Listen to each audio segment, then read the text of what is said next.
Kiekvieną rugsėjo 23-ąją, minėdami Lietuvos žydų genocido aukų atminimo dieną, prisimename ir žydų gelbėtojus, teisuolius, kurie pasipriešino okupaciniam režimui ir nepaisydami mirtino pavojaus gelbėjo pasmerktuosius mirčiai. Žmonės gelbėję žydus rizikavo ne tik savo, bet ir savo artimųjų gyvybę bei gerovę. Vienam žmogui išgelbėti, kaip taisyklė, reikėjo keleto žmonių pastangų. Dažniausiai gelbėjimai įsijungdavo visi šeimos nariai. Žydai Lietuvoje buvo gelbėjami itin sudėtingomis sąlygomis. Iš laikraščių puslapių sklindant nuožmiai antisemitinei agitacijai, vykstant masiniams ir sistemingiams žydų šaudymams. Žydų gelbėtojai Lietuvoje apdovanojami žūvančiųjų gelbėjimo kryžiais, o Memorialinis institutas katastrofos kankiniams ir didvyriams atminti Yad Vashem Jeruzalėje apdovanoja žydų gelbėtojus pasaulio tautų teisuolių medaliais, kuriuose išgraviruoti žodžiai: išgelbėjęs vieną gyvybę, išgelbėja visą pasaulį. Praėjusį penktadienį Lietuvos Respublikos prezidentė Dalia Grybauskaitė Valstybinio Vilniaus Gaono žydų muziejaus siūlymu žūvančiųjų gelbėjimo kryžiais apdovanojo 54 asmenis, iš kurių 6 sulaukė šių dienų, o kiti deja apdovanojami jau po mirties. Visi dar kartą pažvelgėme į savo istoriją ir tą gerąją mūsų istorijos dalį, kur galime didžiuotis, kad mūsų tautos atstovai gebėjo parodyti didžiausią drąsą ir žmogiškumą, kokį labai sunku kartais rodyti praktiškai karo metu. Taigi, gerbimieji, šiandien mes pagerbėme nepamiršusius žmogiškumo, Lietuvos piliečius, gelbėjusius šalies žydus nuo genocido. Tuos, kuriems žmogaus gyvybė buvo svarbiau už brutalios sistemos keliamą baimę. Ir savo drąsių pavyzdžių įrodžiusius, kad nėra aplinkybių pateisinti žiaurumą. Daugumos iš šiandien apdovanojamųjų jau nebėra su mumis. Prasmingiausia juos atminti visada yra užkertant kelią bet kokiam žmogiškumo paniekinimui net ir dabar. Kiekviena pavardė, kuri bus ištarta šiandien, tai visos mūsų tautos pasididžiavimas. Kaip kiekviena Lietuvos žydų genocido auka, kurių atminimą pagerbėme kasmet rugsėjo 23-ąją, yra visos mūsų šalies tragedija. Todėl dėkoju jums visiems už drąsą ir te stiprina jūsų žmogiškumo pavyzdys mūsų visus ir ateinančias kartas.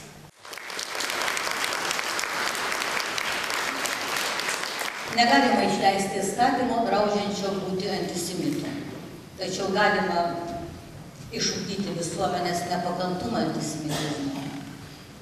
Galima įstatymo pagalba mokėti bent nedidelės išmokas gelbėtojams, kurie nei iš Izraelio valstybės, nei iš Lietuvos iki šiol jokių papildomų išmokų negauna, o juk jų taip nedaug likę ir jų amžius toks garbus.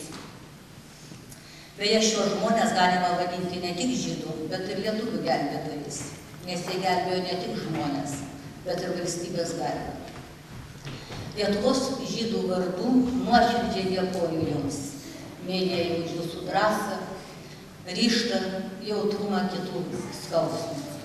Karo metais kunigas Feliksas Ereminas padėjo išgelbėti Reginą Rozenbergaitę. Jam skirtą apdovanojimą priėmė Panevėžio vyskupijos vyskupas ordinaras Jonas Kauneckas.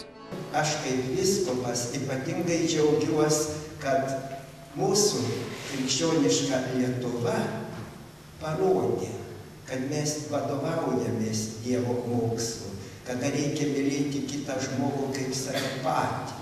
Taip, mes ne vienas nenorime mirti ir todėl ypatingai gerbėme kito gyvybę. Ir aš labai džiaugiuosi, kad šiandien tarp visų gelbėjimo kryžiumi yra apdovanoti 2 kunigai, Ereminas ir Krikščiūnas. Mes mokome meilės, mes mokome tolerancijos, mes mokome atjautimo, tai privalome net ir savo gyvybę rizikuodami parodyti tą meilę. Ir aš tikrai su džiaugsmu meldžiuosi ir prašau visų melstis, kad Lietuvoje tas žmoniškumas nemenkėtų. Tik keletui Simno žydų pavyko pasislėpti ir išvengti mirties. Jų tarpe buvo ir Abelis Vainšteinas ir jo jaunesnysis brolis Josifas. Vainšteinams padėjo išsigelbėti Simno ir aplinkinių kaimų gyventojai. Tarp Abelio ir Josifo gelbėtojų buvo ir nekartą juos globojusios Juknevičių ir Kazakievičių šeimos. Mes girdėjom apie juos, mes čia arčiau gyvenam miestelio, girdėjom, kad tokie slapstosi Vainšteinas pavardė buvo.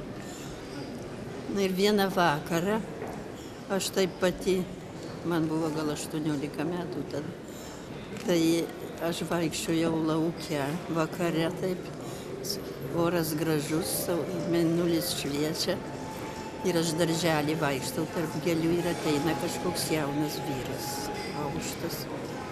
Aš įsigandau iš pradžių, bet ten tėvai kambarį buvo. Tai. Ir jis priėjęs ir sako, nebijokit, aš Abelis Vainšteinas. Aš sakau, aš žinau, kad jūs vaikščiojat ir slapstatės. Ir jis užėjo pas mus, pasikalbėjom. Ir neprisimenu, ar tą naktį jau jis nakvojo pas mus, gal ir nakvojo. Paskui jis atėjo su savo broliuku. Tas broliukas buvo gal kokius 13-14 metų. Ir tą brolį jis paliko, tai paskui tas brolis buvo kokias 2 savaitės pas mus.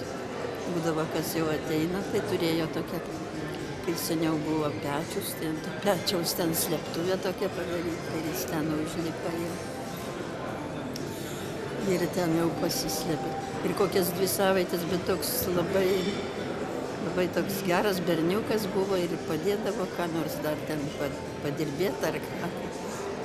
Paskui po poros savaičių kokių ateidavo tas, o tas jau vyresnis brolis, studentas jis buvo Abelis, tai jis jau vaikščiojo taip pas vienus, taip pas kitus, tai čia.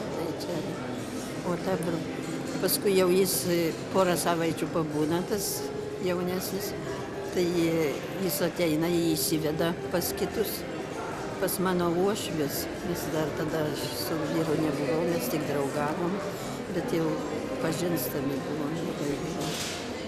Man tiesiog atsitiktinai pavyko tą ryšį užmegzti. Aš pasinaudodamas internetu įvedžiau pavardę ir išmetė iš karto kelis tuos internetinius puslapius, kuriuos aš atsiverčiau, pasižiūrėjau ir aš pirmiausiai tai pradėjau skaityti jo knygą.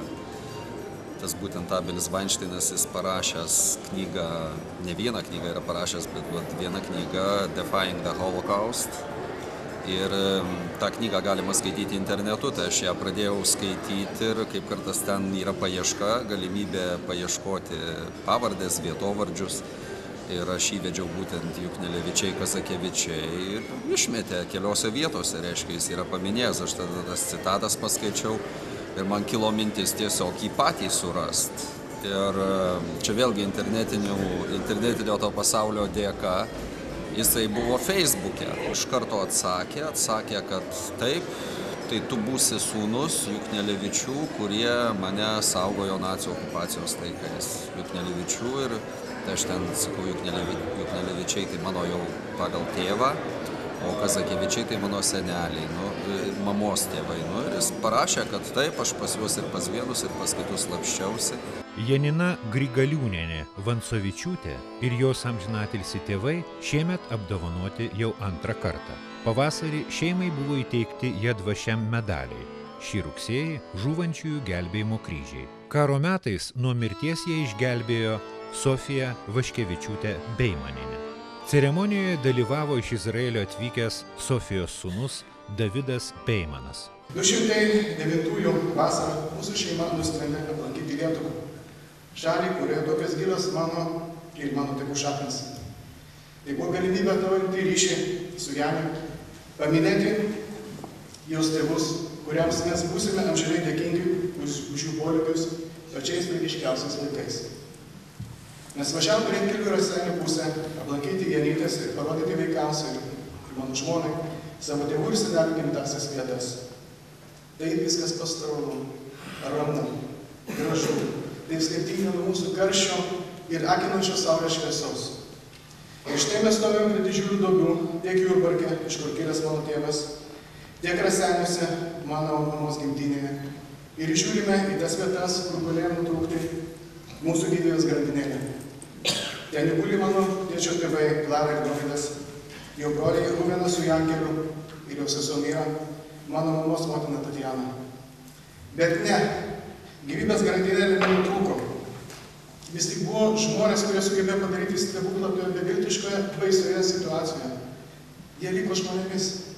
Šita ceremonija tai pagarbos ir begalinio dėkingumo ženklas visiems tiems, kurie gelbėjo savo kaimynus, draugus, pažįstamus ir net visiškai svetimus žmonės, kurie absoliučioje tamsoje ieškojo vienintelio spindulėlių – išsigelbėjimo.